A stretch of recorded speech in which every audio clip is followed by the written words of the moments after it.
Now we'll come to the importance of financial planning. What is the importance of financial planning, or what role financial planner plays, in a company, in a business? The first one is the balance between equity and borrowed funds. As we have discussed in the previous lecture of financial management, that there are two major sources of raising funds, right? First one is the borrower's fund, and the second one is the equity or the shareholders fund or the owner's fund, right? Under owner's fund, what we found that we have issue of shares, preference shares or equity shares, any kind of retained earnings, any kind of surplus, that comes under equity shareholders or the shareholders or the owner's fund, right? What comes under borrower's fund is debentures, bonds, raising any kind of any kind of loan, long term, short term loan from any bank or from any financial institution, that comes under borrower's fund. So financial planning creates a balance between these two kind of funds, right? First, they identify that what proportion, what amount of borrower's fund is required and what amount of shareholders fund is required. What should be an ideal proportion in which we should raise fund from these two sources, in again based on the cost involved and the risk we can take, right? Now the second one is coordination of business function. That also I discussed in the previous lecture, that a business is actually a group of activities, right? Demand forecasting. First, if we have to make a product, right, first we have to analyze the market. We have to do a market research, that what particular product can be liked by the people, what should actually we make in order to differentiate ourselves from the rest of the competitors, right? So for innovation, for marketing research, then after that we we make a product, we do a demand forecasting. Based on demand forecasting, we produce, we go for the production purpose, production thing. For production thing, first we have to identify the cost involved, various kinds of cost are there, labor cost, material cost, right? So all such costs are there. So you will see that production, sales, a business is a series of activities. Production, sales, demand forecasting, customer satisfaction, everything. So they have a series of activities, right? Now you will see that those series of activities, they have an ultimate end. And where is the end, or where is the beginning, we can say? That is the finance. If we don't have money, we cannot run a business. We cannot coordinate, we cannot integrate different business activities. If we don't have money, we will not be able to do demand forecasting. If we don't have money, we will not be able to produce anything. If we don't have money, we will not be able to pay anything to our labor. We will not be able to buy material, right? So all these different functions of business, they and their planning, it entirely depends on our financial planning, that how we are going to allocate our money to different business activities in terms of earning profit, in accord earning profit, right? So it coordinates business functions. Okay. Now the third point is reduction in wastage of finance, right? As you know that management increases the effectiveness and efficiency, right? Efficiency means that optimum utilization of resources and less wastage of resources, right? So planning is a part of management. Through effective planning, through a good planning, what we can do, we can avoid the wastage of any kind of financial resources, right? If you have planned well, right? Planning is basically what? Planning is looking forward. Planning is future oriented. We are anticipating, we are forecasting what can happen in the future, right? We are just anticipating, we are just giving an idea that what could happen in the future.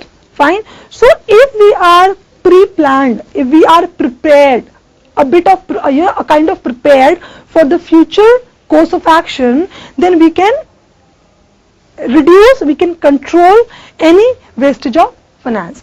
For example, as I told you that a business has to deal with different kind of risk, certain risk or uncertain risk, and a business manager, a financial manager has to ensure that there should be, our fund, our investment should be, safeguarded. There should be a proper safety of our funds. Fine. What will happen in the future, we don't know, but what we can do, we can make a proper reserve in term for proper reserve for coping up with any kind of loss, for covering up any kind of loss if it occurs, if things don't go the way we plan, if things they don't move the way we plan. So in that case we can reduce the wastage of finance. Now the fourth topic is, it helps to prepare for the future. As I told you, planning is forward looking, planning is deciding the future course of action. Fine. If we are planning for the future, if we are deciding upon the financial objectives, if we are deciding upon the various financial procedures, if we are deciding upon the capital budgeting, right? So generally in financial planning, what we do, we make different short-term and long-term plans, right? We make different short-term and long-term plans. Short-term plans, they are generally for an year, fine, and that we call them capital budgeting or budgeting, right? Long-term plans, they ranges from 3 to 5 years, right, and that comes under the capital expenditure. Fine. So we make different plans for the future, depends on time, right, long term or short term. Fine. And for the future, right, and we do planning for the future in terms of what will be the requirement of finance or funds or money in the future. In the future, what would be the future situations, fine, and accordingly how to deal with those situations, what amount will be requiring, what budget will be requiring, what finance will be requiring. So that is done under financial planning. We anticipate future situations and accordingly we manage, we plan our financial position, our financial condition. Fine. Now the next one is, it creates a link between financing and investment decisions, right? There are two major areas of financial management. One is financing and the second one is investment decisions, right? Financing is the acquisition or the raising of fund. Under financing, what comes? That how we are acquiring, acquisition of fund. What are the different sources from which we are acquiring money? That comes under financing. Fine. We say that particular company is financing, right? It means it is providing money or fund to that particular company.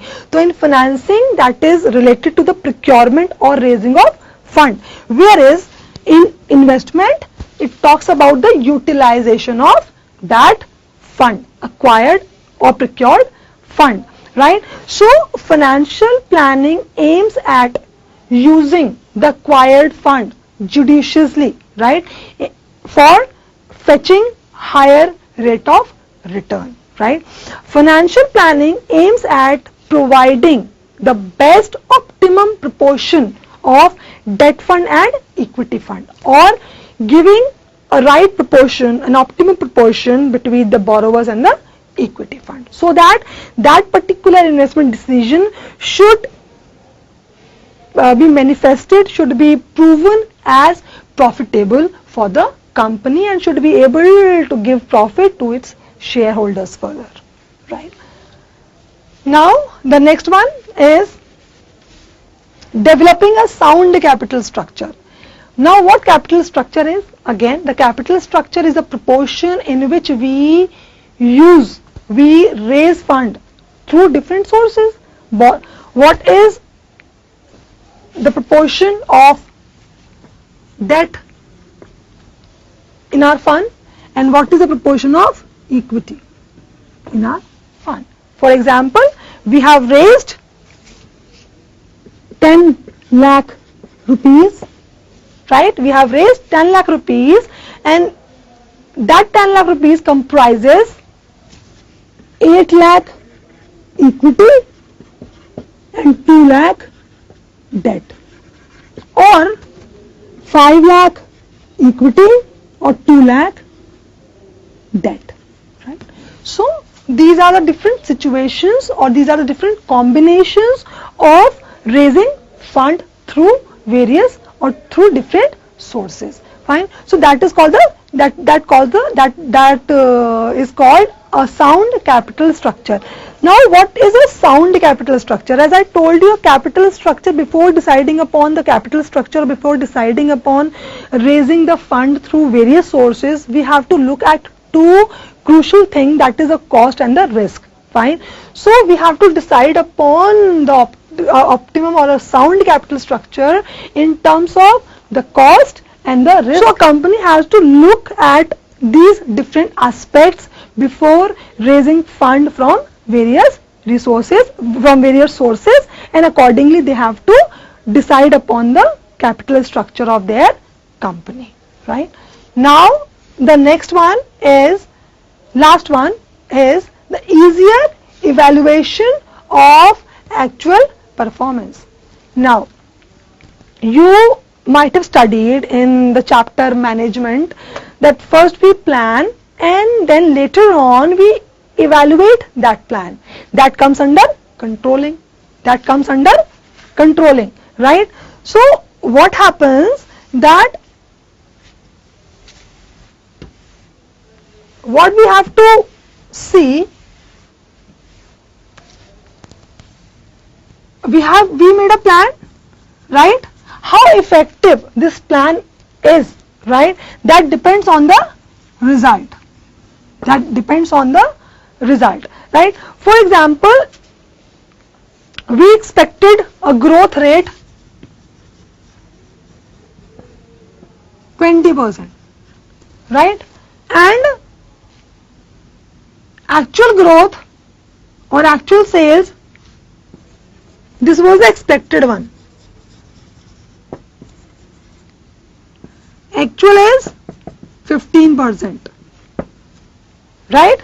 Actual is 15%. Now we are able to see whether the way we plan, the way we manage our finance, because of that we expected that the growth of the company would be around 20%, fine, but instead the actual condition or actual result is 15%. Now there is a gap of 5%, right? There is a gap of 5%. Now controlling. Now comes the controlling. What controlling? We'll make further financial plan, right, in order to fill this gap of 5%. First we are evaluating where we are lacking, right? We are finding out the gap, what we expected and what is actual.